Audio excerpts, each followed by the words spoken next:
Vous l'avez rappelé, Madame la conseillère exécutive, en effet, avec ce rapport, il appartient à notre Assemblée, après l'avis du comité technique, de fixer le taux de promotion de grade d'avancement. À ce titre, lors du comité technique du 13 novembre, je vous ai alerté sur ces ratios car ils étaient, à mon sens, insuffisants. Mon collègue Hyacinthe Vagne était de mon avis sur ce point. À titre exceptionnel, et vous l'avez rappelé, en 2018, à la création de notre collectivité, il avait été proposé des ratios promu-promouvables à 100%. Nous comprenons aujourd'hui qu'en l'état, et au vu des contraintes budgétaires, nous n'appliquons pas la même règle.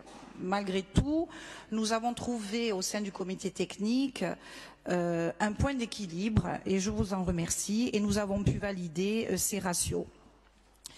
Je voulais faire une parenthèse à l'occasion de ce rapport, et je l'ai déjà dit dans cet hémicycle, la collectivité de Corse, sans ses agents, n'est rien. Ce sont les agents qui font la collectivité de Corse, et ce sont eux qui sont sur le terrain. Nous félicitons très souvent, en commission, en réunion, ici même dans cet hémicycle, les services pour le travail qui est accompli.